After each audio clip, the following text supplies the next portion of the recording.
A vampire arriving in Brooklyn on a ship where all the crew have been strangely murdered. Strange, right? In this movie, we follow a vampire named Maximilian, who is played by Eddie Murphy. He have came to Brooklyn in search of his soulmate, who happens to be a cop named Rita, played by Angela Bassett. She started having these nightmares and don't know what to make of it. Scared that she might be losing her mind like her mother, unknown to her knowledge, there just might be something to her nightmares, and it might be part of her family legacy. Will this vampire find his true love, or will Rita be able to overcome her fears and face her family legacy? We take a deep dive into 10 things you didn't know about Vampire in Brooklyn. Welcome back to Rayco Films, the channel where we will be uncovering movies that had an impact on our culture and the movies we grew up to love and still love to this day.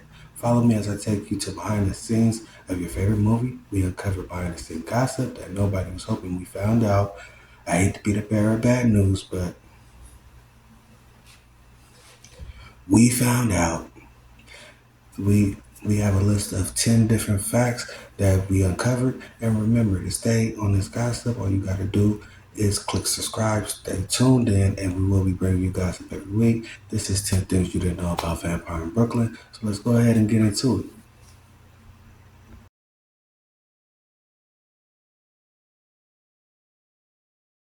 Number 10, set in Brooklyn, filmed in Los Angeles. While the film is set in Brooklyn, many of the scenes were actually shot in Los Angeles. Some scenes were filmed in various parts of New York City to give an authentic feel, but the majority of the indoor scenes were completed in LA.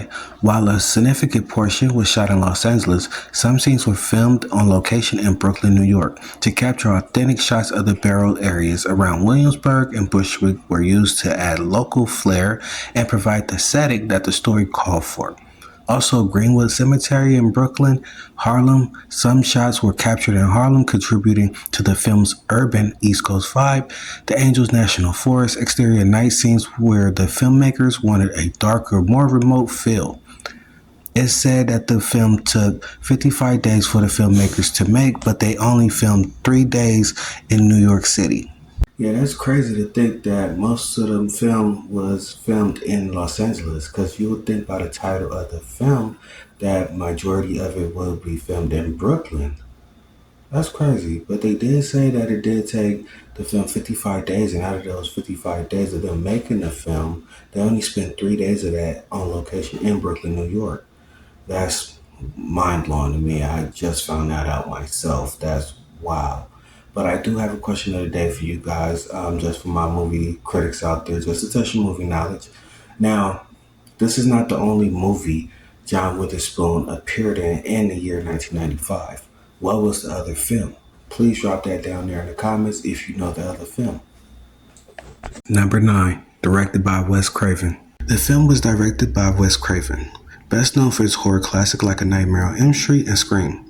Vampire in Brooklyn was a departure for Craven, blending horror with comedy, which wasn't typical of his usual work. Before directing Vampire in Brooklyn, Wes Craven's previous film was New Nightmare in 1994. This film is notable for being a meta horror movie that revisits his iconic character Freddy Krueger from A Nightmare on Elm Street series. In New Nightmare, Craven explored the concept of horror blending with reality, as the actors from the original film find themselves haunted by a new incarnation of Freddy. The film was well received by critics and has gained recognition for its innovation approach to the slasher genre.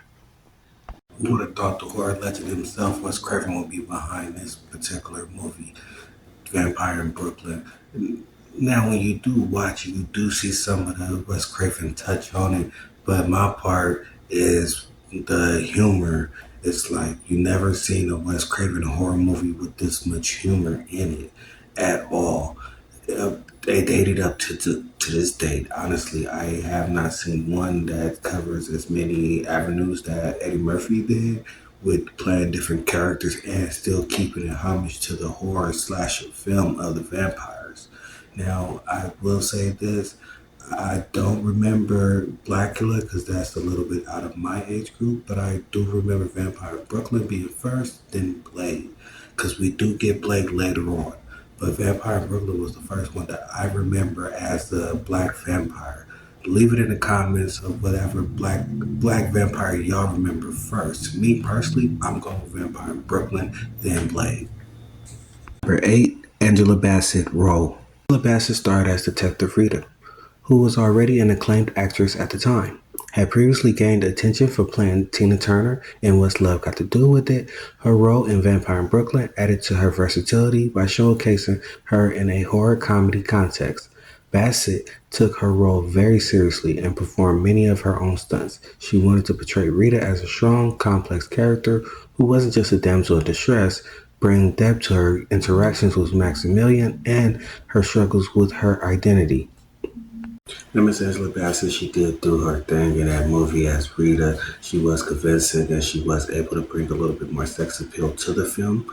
She will go ahead and star in Wait to Exhale, which will come out about 2 months later after Vampire in Brooklyn. Then from Wait to Exhale, she will go ahead and star in How Stella Got Her Groove back as well, another classic film. So we do see a lot more of her with going into the future, and she was able to evolve into the actress that we see now. Number 7, Murphy character was originally named Vincent. In Vampire in Brooklyn, Eddie Murphy character was originally named Vincent. However, as the script evolved during production, the name was changed to Maximilian. The character Maximilian is a suave vampire who tries to navigate the complexities of love and life in Brooklyn while dealing with his supernatural identity. The name change reflected a shift in the character's persona, giving him a more flamboyant and charismatic edge. The decision to rename him may have been influenced by the desire to create a character that was more memorable and distinct within the film's horror comedy context. Ultimately, the name Maximilian adds to the character's charm and fits well with the film's tone, allowing Eddie Murphy to showcase his comedic talents while embracing the classic vampire archetype. And I don't think the name Vincent would have stuck with the audience. I think that Maximilian resonated perfectly with the whole vampire persona.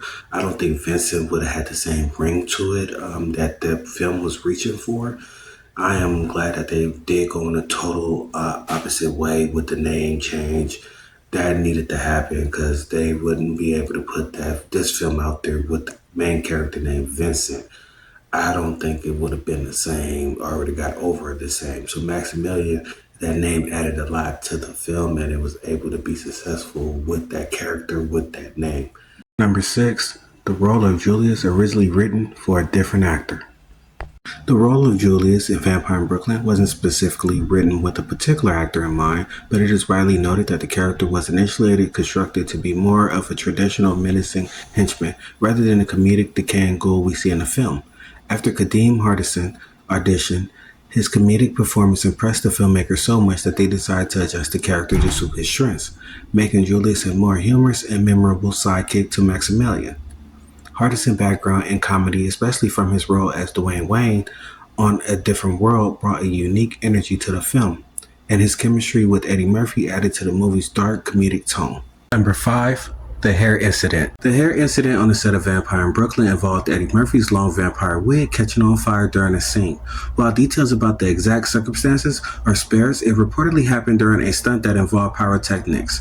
Murphy's character, Maximilian, had a distinctive long hairstyle, which combined with the fire effects used in some scenes created a risky situation on set. Fortunately, no one was hurt and the incident was quickly managed, but it was a memorable and tense moment during the film's production. It's amazing that nobody wasn't hurt during the whole hair incident, especially Eddie Murphy, because it was his hair that caught on fire. But I'm glad to see that everybody was able to make it out of that incident perfectly fine, including Eddie. But wow, I would want to see a taping of that, or could we get a blooper of it? Like, I just want to see it if it happened. But let's go ahead and get into the next fact. Number 4. Rated R comedy horror. Vampire in Brooklyn is labeled an R-rated comedy horror film due to its blend of adult humor, graphic violence, and mature themes. The script features clever dialogue and character-driven humor, allowing for both comedic moments and character development, particularly through Eddie Murphy's different performances. The R rating permits the inclusion of graphic scenes such as vampire's transformation and violent confrontations, which enhance the horror elements. Additionally, the film explores adult themes like sexuality and identity in a humorous context, making it relatable to an adult audience. This unique combination of scares and laughs ensures that the film appeals to fans of both genres, solidifying its place in the R-rated comedy horror category. Number 3. Charlie Murphy's involvement. Charlie Murphy, the talented comedian and actor, was significantly involved in Vampire in Brooklyn as a co-writer and a supporting actor. Overall, Charlie Murphy's role in both writing and acting played a crucial part in crafting the unique blend of humor and horror that defines Vampire in Brooklyn. He would go on to have a strong career, with being on Dave Chappelle's show, to starring in different movies like CB4 with Alan Payne, and would go on to work with his brother in Norbit in 2007. And sadly, the great Charlie Murphy would pass in 2017. I do remember his work on the Chappelle Show. One of my favorite skits with him and Rick James, him tell a story with Rick James. That is one of the funniest skits in comedy, period, hands down. But go ahead and drop a comment of RIP just so we could go ahead and pay our respects to the great Charlie Murphy. Number 2. Multiple roles for Murphy. Besides playing the main character, Maximilian, Murphy also portrays 2 other characters, Guido, an Italian mobster, and Preacher Paulie, a con artist preacher. Showcasing his talent and embodying diverse and humorous personas, Rick Baker designed Murphy's vampire makeup, helping transform him into Maximilian. Murphy's character was intended to be both menacing and visually unique, a testament to Baker's renowned skill in special effects. Rick Baker is also behind Michael Jackson's Thriller, the Men in Black movies, and How the Grinch Stole Christmas starring Jim Carrey. Number 1. Box office. Vampire in Brooklyn, released on October 27, 1995, grossed approximately $19.8 million against a $14 million budget. Directed by Wes Craven and starring Eddie Murphy, the film aimed to blend horror and comedy but received mixed reviews. Critics noted it struggled to balance the 2 genres, with the Los Angeles Times stating it tried too hard to be both funny and scary. Despite this, Murphy's performance was praised for his versatility, with the New York Times highlighting the chameleon-like ability. Angela Bassett's role as Detective Rita also received positive feedback, added seriousness to the film. While it didn't resonate widely upon release, Vampire in Brooklyn has since gained a cult following appreciated for its unique mix of humor and horror, and is now regarded as an underrated classic in both Murphy's and Craven's films' careers. And there you have it. That was the 10 different facts about Vampire in Brooklyn. So next time you in New York, remember what Wu-Tang said, protect your neck. Make sure you protect your neck, because you never know where the vampire is at. And hopefully he keep his ass in Brooklyn. But until next time, I am Reiko. This has been Reiko Films. I will see you guys later. Please